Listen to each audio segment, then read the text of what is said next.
जब एक बच्चा पैदा होता है तो कौन से माँ बाप है जो उस बच्चे में ग्रोथ को, बदलाव को, बढ़ोतरी को नहीं देखना चाहते हैं।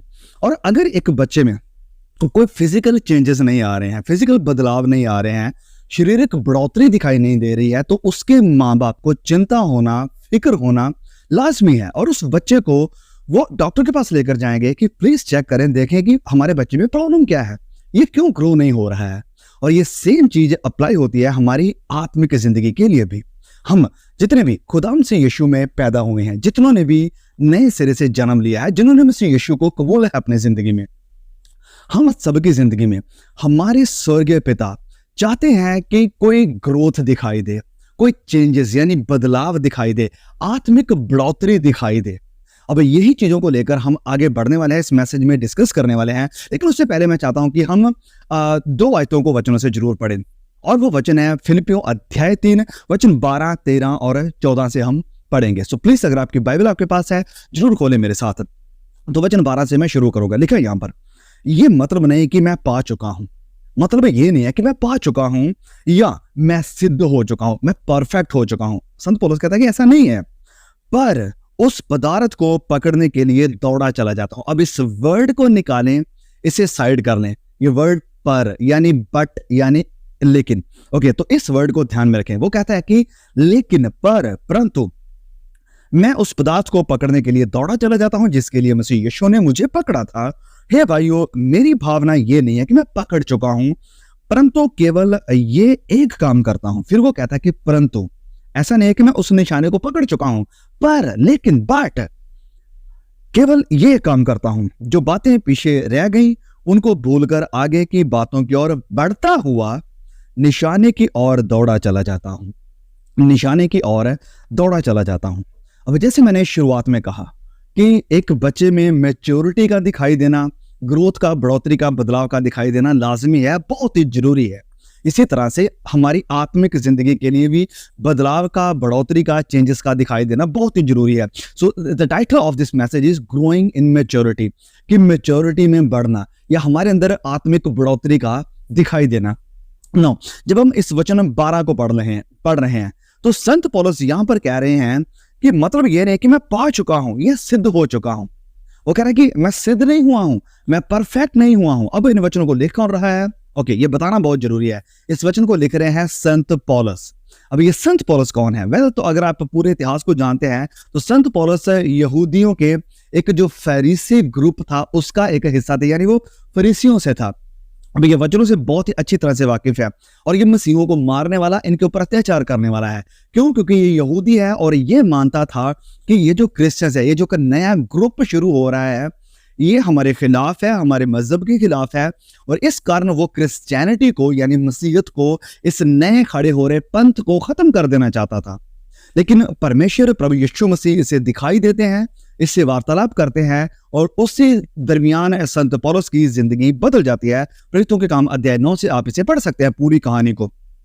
जैसे ही इसकी जिंदगी तब्दील होती है तो संत पौलुस मसीह यीशु के लिए प्रचार करना शुरू कर देते हैं। सुसमाचार को अलग अलग जगहों में, देशों में, लोगों के बीच में लेकर जाना शुरू कर देते हैं। तो मेन इंपॉर्टेंट इसकी 3 यात्राएं हैं जिसके दरमियान इसने जाकर सुसमाचार का प्रचार किया है, जिसमें जाकर इसने चर्चेस को स्थापित किया है, जिसमें जाकर के इसने लोगों को खड़ा किया है जो कि आगे कलीसियाओं को लीड करेंगे, उन्हें चलाएंगे।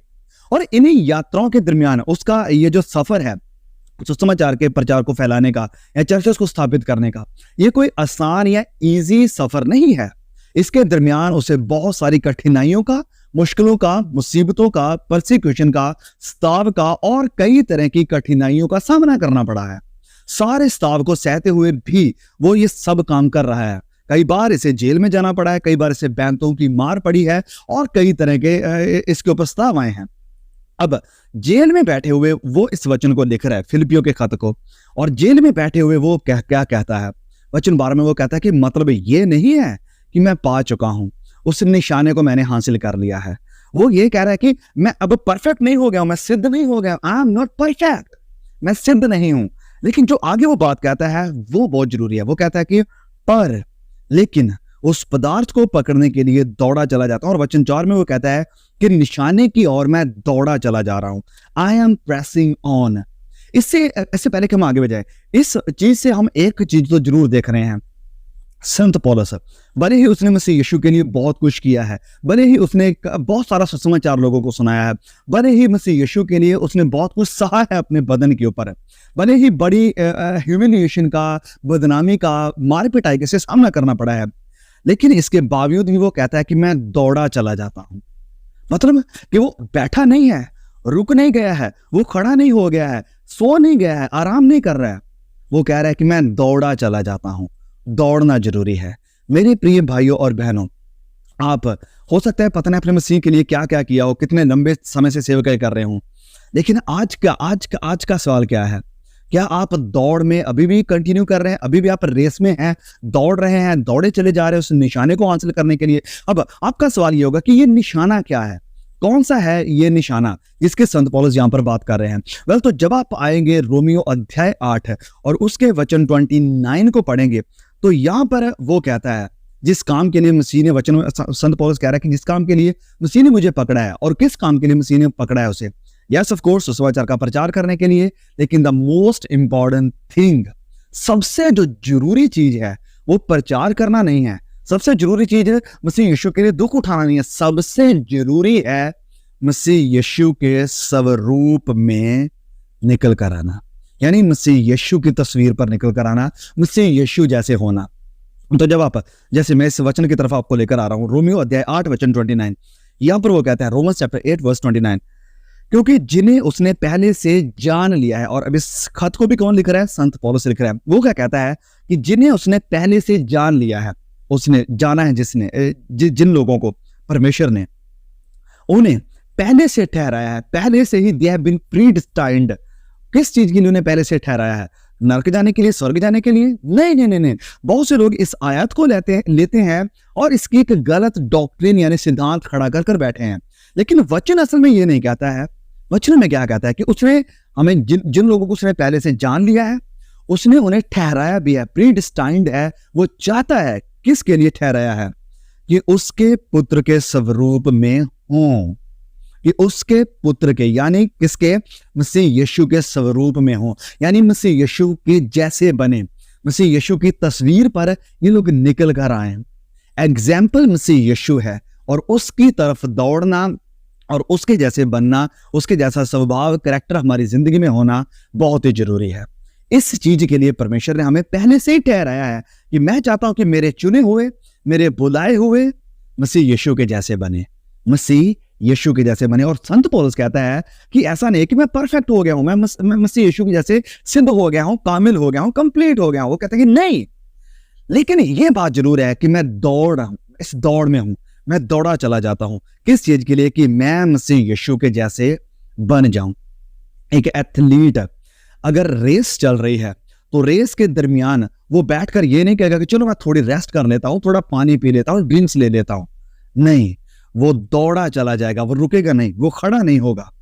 जब हम स्कूल में जाते हैं, तो स्कूल में अगर सपोज करें कि आपका निशाना है ग्रेजुएशन को कंप्लीट करना, लेकिन जब आप 5 क्लियर करते हैं या 10th पास हो जाते हैं या 12th पास हो जाते हैं, तो आप ये नहीं कहेंगे कि हाँ वेल फाइन, खत्म, मेरी रेस खत्म हो गई। नहीं, आपकी रेस वो नहीं है। आपने जो निशाना साधा है वो है ग्रेजुएशन का, या इससे भी आगे स्टडी का। आप रुक नहीं जाएंगे, आप खड़े नहीं हो जाएंगे। उस मुकाम तक पहुंचने के लिए आप जी जान से मेहनत करेंगे, आप अपना पूरा जोर लगाएंगे, दिन रात पढ़ाई करेंगे, स्टडी करेंगे। क्यों? क्योंकि आप चाहते हैं मुकम्मल होना, आप चाहते हैं उस निशाने को हासिल करना। मसीह का निशाना क्या है? मेरा और आपका निशाना क्या है? संत पौलुस का निशाना क्या था जिसके लिए वो कहता है कि उस निशाने की तरफ मैं दौड़ा चला जाता हूं? हमारा निशाना है मसीह यीशु। एक दिन मसीह यीशु के जैसे बनना, मसीह यीशु की तस्वीर के ऊपर निकल कर आना। और ये मेरी अपनी बात नहीं है, वचन में लिखा है, संत पौलुस ऑलरेडी कह रहा है, जैसे हमने पढ़ा अभी रोमियो अध्याय 8 उसके वचन 29 में, कि जिन लोगों को उसने पहले से ठहराया है, उसने ठहराया उन्हें इसलिए है कि वो मसीह यीशु के स्वरूप के ऊपर बने, मसीह यीशु के स्वरूप के ऊपर। ओके, अब ये जो काम है मसीह यीशु के स्वरूप के ऊपर बनना, ये एक दिन में नहीं होगा। कि जिस दिन हमने बपतिस्मा ले लिया, अपने गुनाहों से पश्चाताप कर लिया, मसीह यीशु को अपनी जिंदगी में इनवाइट कर लिया, तो okay final, we are done, Masih Yeshu यीशु के जैसे बन गए। नहीं, ये कोई एक दिन की रेस नहीं है। फॉर एग्जाम्पल, जैसे अगर मैं बात करूं, अगर कोई बच्चा जब स्कूल में जा रहा है तो ऐसा नहीं है कि अगर वो पहली क्लास में पास हो जाता है या 5 में पास हो जाता है या 6 क्लास में पास हो जाता है तो उसका काम कंप्लीट हो गया। नहीं, अभी उससे और आगे बढ़ना है। तो ये मसीह यीशु के जैसे बनना, मसीह यीशु के जैसे निखर कर सामने आना, ये दिन प्रतिदिन की, साल भर साल की एक प्रोसेस है, एक लंबी प्रोसेस है। और दिन प्रतिदिन हम ग्रो करेंगे, हमारी जिंदगी में बदलाव दिखाई देगा, हमारी जिंदगी में चेंजेस दिखाई देंगे। दिन प्रतिदिन मसीह यीशु हमारे ऊपर कंट्रोल करेंगे, एक एक करके, एक एक चीजों के ऊपर, एक एक हमारे कैरेक्टर, आदतों के ऊपर मसीह यीशु का कंट्रोल होगा, बादशाहत होगी, रूलरशिप होगी। तो जैसे मैं कह रहा हूं कि ये कोई एक दिन का काम नहीं है। मसीह यीशु के जैसे बनना एक दिन का काम नहीं है। आप कहेंगे कि वेल ब्रदर, हम इंसान हैं और हम इंसान कभी परफेक्ट नहीं हो सकते हैं, और मैं आपको परफेक्ट होने के लिए कह भी नहीं रहा हूं, और ना ही वचन हमें एक ही दिन में इस दुनिया में रहते हुए परफेक्ट होने की बात करते हैं। अगर आज हम किसी भाई को या बहन को कहते हैं कि वेल तुम्हारी जिंदगी में पाप है, गुनाह है, और वो कहे कि वेल हम परफेक्ट नहीं हैं, यस हम परफेक्ट नहीं है, सिद्ध तो थोड़ी ना हो गए, हम सिद्ध नहीं है। बात सही है, हम सिद्ध नहीं है, हम परफेक्ट नहीं है। लेकिन जो सवाल आता है वो ये है, जो संत पौलुस भी यहां पर कह रहा है, जिस वर्ड को मैंने कहा था कि उठा ले, साइड कर ले, वो वर्ड था लेकिन। संत पौलुस कह रहा है कि ऐसा नहीं है कि मैं परफेक्ट हो गया हूं, मैं सिद्ध हो गया हूं, जब मैंने उस निशाने को पा लिया है। लेकिन वो कहता है कि बट मैं निशाने की तरफ दौड़ा चला जा रहा हूं। आप क्या कह सकते हैं कि हाँ मैं परफेक्ट नहीं हूं, मेरी जिंदगी में अभी भी कई कमियां हैं, मेरी अपनी वाइफ के साथ कई बार लड़ाई झगड़े होते हैं, अपने बच्चों के साथ मैं गलत बोलता हूं, कई बार मेरी जॉब के ऊपर मुझसे गलतियां हुई हैं, जब मैं काम पर जाता हूं तो मुझसे ऐसी चीजें हुई हैं, ऐसी बातें जुबान से निकली हैं जो गलत थी, मैं परफेक्ट नहीं हूं। लेकिन लेकिन लेकिन ये वर्ड एक मसीही की जुबान पर होना बहुत ही जरूरी है। और अफसोस की बात यह है कि बहुत सारे मसीहों की जुबान के ऊपर ये लफ्ज तो जरूर है कि हम परफेक्ट नहीं हैं, हम सिद्ध नहीं हैं, हम सिद्ध पूरी तरह से कंप्लीट नहीं हैं। लेकिन ये जो वर्ड है कंप्लीट, इसके आगे का जो वर्ड है लेकिन, पर या बट, वो जिंदगी में नहीं है। हाँ मैं कंप्लीट नहीं हूं, लेकिन मैं इस गुनाह के ऊपर जीत पाऊंगा, लेकिन मैं इस गुनाह से बाहर आऊंगा, लेकिन मैं इस पाप को छोड़ूंगा, लेकिन मैं सिद्ध होने की, परफेक्ट होने की दौड़ में हूं, रेस में हूं। मसीह यीशु के जैसे बनने की इच्छा रखता हूं, मसीह यीशु के जैसे बनने के लिए मैं दौड़ा चला जाता हूं। I am pressing on, I am not standing, I am not sitting, I am not sleeping. मैं बैठ नहीं गया हूं, सो नहीं गया हूं, खड़ा नहीं हो गया हूं, थम नहीं गया हूं, मैं आगे की ओर बढ़ता चला जा रहा हूं, आगे की ओर, निशाने की ओर बढ़ता चला जा रहा हूं। ये एक मसीह का रिस्पॉन्स होना चाहिए। तो यहां पर मैं बात करना चाहता हूं करेक्शन की, कि जब भी कोई आपको करेक्शन देता है, कोई करेक्ट करता है, तो ये ना कहे कि ओ वेल मैं परफेक्ट नहीं हूं, कोई भी परफेक्ट नहीं है। ये कहेंगे हाँ मैं परफेक्ट नहीं हूं, लेकिन मैं सीख रहा हूं, लेकिन मैं आगे बढ़ रहा हूं। जैसे इसकी एक मैं और एग्जांपल देता हूं। मान लीजिए कि आप गिटार सीख रहे हैं, आप गिटार सीख रहे हैं, लेकिन कोड्स को आप अच्छी तरह से नहीं पकड़ पा रहे हैं, आपके जो फिंगर्स हैं वो अच्छी तरह से जो स्ट्रिंग्स होती हैं उनके ऊपर पकड़ नहीं पा रही हैं। तो आपका टीचर या कोई और जो गिटार को जानता है वो आपको कहेगी देखो ब्रदर या सिस्टर, कोड्स को ऐसे नहीं पकड़ते हैं, आपके जो फिंगर्स हैं, उंगलियां हैं, वो गलत जगह पर खड़ी हैं, इन्हें ऐसे पकड़ना चाहिए। आप क्या कहेंगे उसे? आप रिप्लाई उसे ये नहीं देंगे कि वेल ब्रदर छोड़ो, कोई भी परफेक्ट नहीं है, कोई भी गिटार का मास्टर नहीं है बहुत जिसने कंप्लीट कर लिया हो, तो इसलिए मुझे सिखाने की जरूरत नहीं है। नहीं, आप ऐसा नहीं कहेंगे।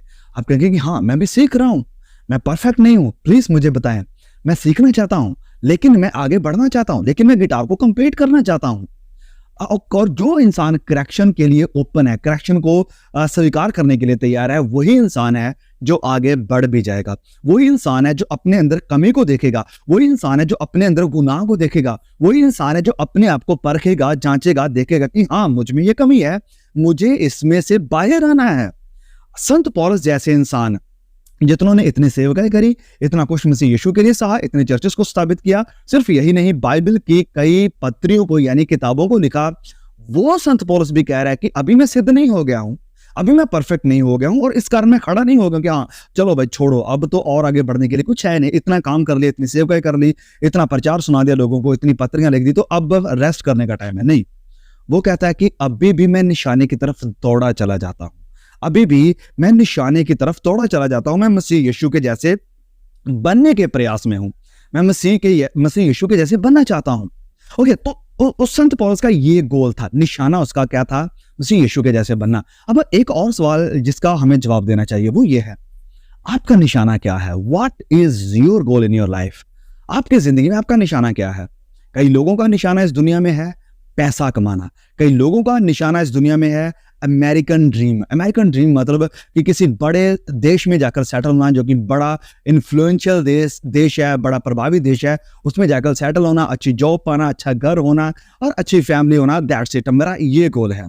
बहुत सारा पैसा कमाना, अपना नाम बनाना, फेमस होना, कई लोगों का ये गोल है। कई चर्चेस में लोगों का क्या गोल है कि अपने पास्टर्स को खुश करना या चर्चेस में आने वाले लोगों को प्रसन्न करना, उन्हें उनके सामने एक अच्छी रेपुटेशन को हासिल करना, फेमस होना, लोगों को इम्प्रेस करना। क्या है आपका गोल? प्रियो, आज आपको ऑनेस्टली अपने आप से पूछने की जरूरत है। हो सकता है आप कई सालों से मसीह हो, कई सालों से चर्च में जाते हो, कई सालों से बाइबल को पढ़ते हो, आपने बड़ी मिनिस्ट्री भी करी हो, बहुत कुछ मसीह के लिए कर रहे हो, लेकिन आज आपने आपसे ये सवाल करें, आपका गोल क्या है? आपका गोल क्या है? निशाना क्या है? संत पौलुस का निशाना था मसीह यीशु के जैसे बनना। हमारा निशाना होना चाहिए, जो भी सच्चा मसीह है, मसीह यीशु की तस्वीर के ऊपर, स्वरूप के ऊपर निकल कर आना, मसीह यीशु के स्वरूप के ऊपर निकल कर आना। ओके, नो रुके यहाँ पर। मैं आपकी अटेंशन को, आपके ध्यान को पुराने नियम की तरफ लेकर जाना चाहता हूं, और ये बहुत ही जरूरी है, और ये जो हमारा टॉपिक चल रहा है इसके साथ ये बहुत ही कनेक्टेड है। पुराने नियम में जब हम आते हैं तो पूरी कहानी को हम जानते हैं। इजरायली जो लोग हैं वो मिस्र की गुलामी में हैं। मिस्र की गुलामी से परमेश्वर मूसा के द्वारा उन्हें निकाल कर लेकर आते हैं, लेकिन मूसा रास्ते में ही उनकी डेथ हो जाती है। वो उन्हें वादा की हुई धरती जो कि कनान है उस तक लेकर नहीं जा पाते हैं, और फिर मूसा की जगह परमेश्वर खड़ा करते हैं योशुआ को, और योशुआ को जिम्मेदारी या रिस्पॉन्सिबिलिटी दी जाती है कि तुम इन्हें वायदा की हुई धरती यानी कनान में लेकर जाओगे। और परमेश्वर ने इनसे वायदा किया था कि दान से लेकर बीरशेबा तक सारी धरती तुम्हारी होगी। अब ये जो कनान का देश है, इसमें कोई एक लोग नहीं है, एक कम्युनिटी नहीं है, इसमें कई जातियां हैं, कई लोग हैं, कई कम्युनिटीज हैं, कई और तरह के लोग बसते हैं। तो ये जो पूरा कनान है, परमेश्वर कहता है कि दान से लेकर बीरशेबा तक। दान से लेकर बीरशेबा तक का मतलब क्या है कि जैसे हम हमारी लैंग्वेज में कहेंगे, हमारी इंडियन लैंग्वेज में, कि जम्मू से लेकर कन्याकुमारी तक। तो जम्मू, कन्याकुमारी ये लास्ट हिस्से हैं हमारे इंडिया के मैप के। तो यहाँ पर कनान का भी शुरुआत और आखिरी हिस्सा है दान से लेकर बीरशेबा तक। जैसे हम अगर स्पिरिचुअल पर्सपेक्टिव से इसे देखें तो ये होगा सर से लेकर पांव तक, सर से लेकर पांव तक सारा का सारा तुम्हें जीतना है। दान से लेकर बीरशेबा तक सारा जो देश है, सारी जो धरती है, वो मैंने तुम्हें दी है और तुम्हें इसके ऊपर जीत पानी है। लेकिन जो योशुआ है, जिसे खुदा ने मूसा की जगह खड़ा किया है, वो भी ऑफ कोर्स वो इन्हें कनान की धरती में लेकर तो गया, जरीहो के ऊपर इन्होंने जीत पाली, और भी कई शहरों को इन्होंने जीत लिया। कनान में ये लोग सेटल हो गए थे यहोशुआ के होते हुए, लेकिन अभी भी इन्होंने पूरे कनान के ऊपर जीत को नहीं पाया था। तो चलिए मेरे साथ खोले इस वचन को, योशुआ अध्याय 13 और इसके वचन 1 को। योशुआ अध्याय 13 वचन 1 बहुत ही महत्वपूर्ण वचन है। तो योशुआ 13:1 में अब यहां पर क्या चल रहा है, सुने ध्यान से। योशुआ बूढ़ा और बहुत उम्र का हो गया। योशुआ बहुत ही बूढ़ा हो गया और बहुत उम्र का हो गया, और यहोवा ने उससे कहा तू बूढ़ा और बहुत उम्र का हो गया है। परमेश्वर योशुआ से बात कर रहे हैं, और बहुत देश रह गए हैं, बहुत सी जगह रह गई हैं जो इजराइल के अधिकार में अभी तक नहीं आए हैं। तो बूढ़ा हो गया है, बुजुर्ग हो गया है, कनान में सेटल भी हो गया, लेकिन अभी भी कई जगह हैं, कई देश हैं, कई इलाके हैं जो कि इजराइल के अधिकार में यानी कंट्रोल में नहीं आए हैं। ओके, अब यहां पर क्या, अब उठाए यहोशुआ को, एक तरफ उठाए नए नियम के पौलुस को। यहोशुआ बूढ़ा हो गया है, बुजुर्ग हो गया है, एक तरफ पौलुस है जो कि परमेश्वर के लिए बहुत सेवकाई करी, इसने बहुत सारा सुसमाचार सुनाया, बड़े चर्चेस को एस्टैब्लिश किया, कई पत्रियों को भी लिखा, मसीह के लिए बड़े दुखों को भी सहा। पौलुस क्या कह रहा है कि ये नहीं है कि मैं सिद्ध हो गया हूं, ये नहीं है कि मैंने उस निशाने को पकड़ लिया या मैं हासिल कर लिया, कंप्लीट हो गया हूं, परफेक्ट नहीं हो गया हूं। इस तरफ योशुआ से भी परमेश्वर सेम बात कह रहे हैं कि तू बूढ़ा हो गया है, उम्र जाती रही, लेकिन अभी भी ऐसी जगह हैं, देश हैं जिनके ऊपर अभी भी इजराइल का अधिकार नहीं हुआ है। इससे हम क्या सीख रहे हैं? बहुत ही ध्यान से सुने, बहुत ही ध्यान से। हो सकता है कि आप बड़े लंबे समय से एक पास्टर हो, बड़े लंबे समय से सेवकाई कर रहे हो, मसीह यीशु का प्रचार कर रहे हो, बहुत कुछ कर रहे हो सेवकाई में आकर, मिनिस्ट्री में आकर, या चर्चेस में आप कोई वर्शिप लीडर हो सकते हैं। ओके, हो सकता है आप एक सिंपल बिलीवर हो, चर्च में एक विश्वासी हो सकते हैं काफी लंबे समय से, 20 साल से, 30 साल से, 40 10 साल से। लेकिन अभी भी परमेश्वर आपसे कह रहे हैं कि सर से लेकर पांव तक ये जो आपका शरीर है या ये जो कनान है, ये अभी भी मसीह यीशु का नहीं हुआ है। इसके ऊपर अभी भी मसीह यीशु की हुकूमत नहीं आई है। अभी भी कई ऐसे देश हैं, कई ऐसे राज्य हैं जिनके ऊपर विरोधी हुकूमत कर रहे हैं, जिनके ऊपर विरोधी का अधिकार है। आप अपनी जिंदगी में देखें कि आपकी जिंदगी में किसका अधिकार कौन सी जगहों पर अभी भी है। आपके फाइनेंसेस के ऊपर किसका अधिकार है, आपके मन के ऊपर किसका अधिकार है, आपके शरीर के एक एक हिस्से के ऊपर किसका अधिकार है। क्या आपका सर से लेकर पांव तक, यानी दान से लेकर बीरशिबा तक पूरी तरह से मसीह यीशु की बादशाहत में आ गया है? क्या इसके ऊपर मसीह यीशु का अधिकार हो गया है, या फिर अभी भी कई ऐसे इलाके या देश रह गए हैं? क्या आप में से अपने आप को कई लोग परख सकते हैं और देख सकते हैं? और यहाँ पर ये जो पौलुस है वो भी सेम बात कह रहा है कि ऐसा नहीं है कि मैं परफेक्ट हो गया हूं, मैं सिद्ध हो गया हूं, लेकिन मैं ये बात जानता हूं कि मैं अभी भी निशाने की तरफ दौड़ा चला जा रहा हूं। क्या आप निशाने की तरफ दौड़े चले जा रहे हैं? मेरे प्रिय भाइयों और बहनों, हमें अपने आप को परखने की जरूरत है। ये घमंड ना करें। संत पौलुस के अंदर भी ये घमंड नहीं था कि मैंने बहुत कुछ कर लिया, अब मुझे कुछ करने की जरूरत नहीं है, मैंने मसीह के लिए बड़ा कुछ कर दिया है। नहीं, लेकिन परमेश्वर चाहते हैं कि अभी भी अगर कोई हिस्सा आपकी जिंदगी में ऐसा है जो कि मसीह यीशु की अथॉरिटी में, रूलरशिप में नहीं है, तो उसे मसीह यीशु की बादशाहत में या अधिकार में लाने की जरूरत है आपको। ओके, आगे बढ़ते हैं। तो इस निशाने में आगे बढ़ने के लिए संत पौलुस का फॉर्मूला क्या है? संत पौलुस क्या कर रहे हैं?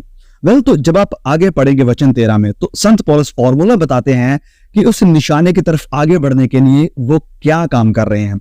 ओके, तो वो कहते हैं वचन 13 में, हे भाइयों, मेरी भावना ये नहीं है कि मैं पकड़ चुका हूं या सिद्ध हो गया हूं, परंतु केवल ये एक काम करता हूं कि जो बातें पीछे रह गई हैं उनको भूलकर आगे की बातों की ओर बढ़ता हुआ निशाने की ओर दौड़ा चला जाता हूं। ओके, वचन 14, ताकि उस इनाम को पाऊं जिसके लिए परमेश्वर ने मुझे मसीह यीशु में बुलाया है। वो दो चीजें कर रहा है, दो काम। एक तो वो कह रहा है कि जो बातें पीछे रह गई हैं मैं उनको भूलता जा रहा हूं, उन्हें भूल रहा हूं, निकाल रहा हूं दिमाग से, और आगे की तरफ दौड़ रहा हूं, निशाने की तरफ। मेरा फोकस, मेरा ध्यान निशाने की तरफ है कि मुझे मसीह यीशु के जैसे बनना है, और जो चीजें पीछे रह गई हैं, जो मुझसे गलत या वही कुछ भी हुआ, मैं उन्हें भूल रहा हूं। अब हमें कौन सी चीजों को भूलना है? तो यहाँ पर दो चीजें हैं जो हमें भूलने की जरूरत है, और उन दो चीजों को संत पौलुस भी भूलते जा रहे हैं। वो कौन सी चीजें हैं? सबसे पहले हमारी अचीवमेंट्स, और दूसरा हमारे गुनाह, हमारे अपराध।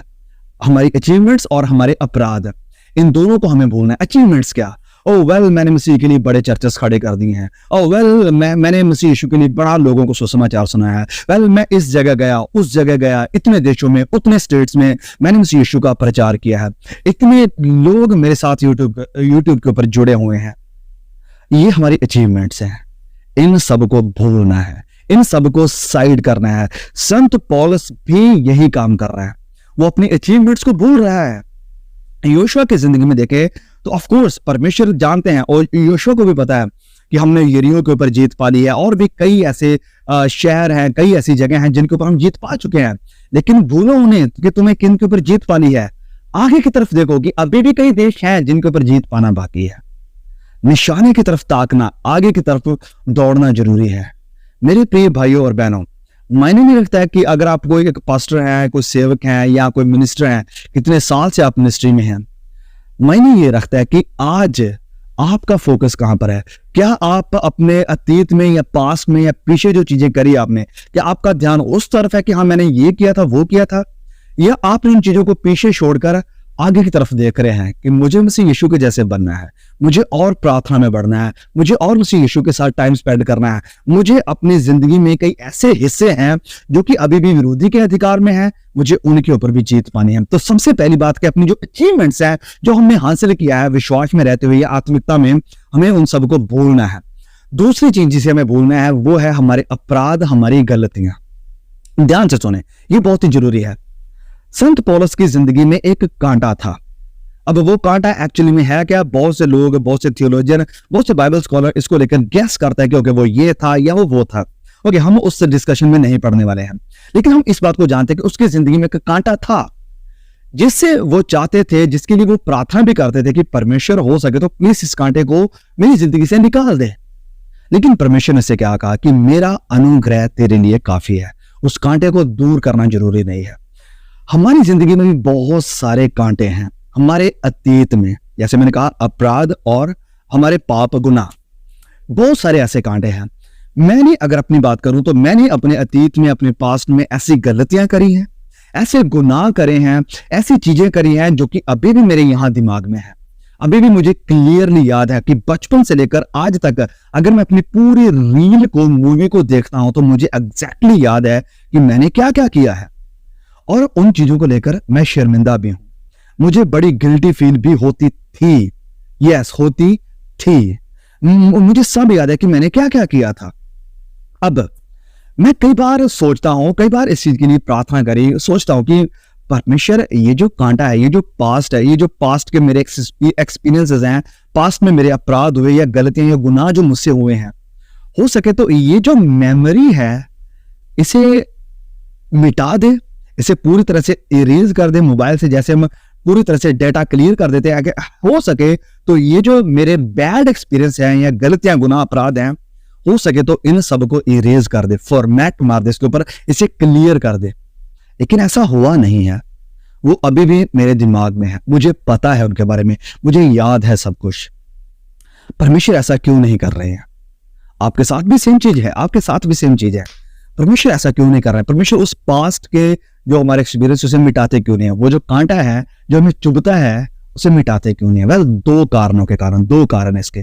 सबसे पहला कारण है कि परमेश्वर हमें नम्र यानी हम्बल करना चाहते हैं। क्यों? किस बात में? कि परमेश्वर मुझे याद में रखना चाहता है कि तुमने अपने अतीत में ये किया, वो किया, बहुत सारे ऐसे काम किए हैं जिसके लिए तुम मौत के हकदार थे, जिसके लिए तुम इस चीज के हकदार थे कि तुम्हें रिजेक्ट कर दिया जाए, तुम्हें नरक की आग में भेज दिया जाए।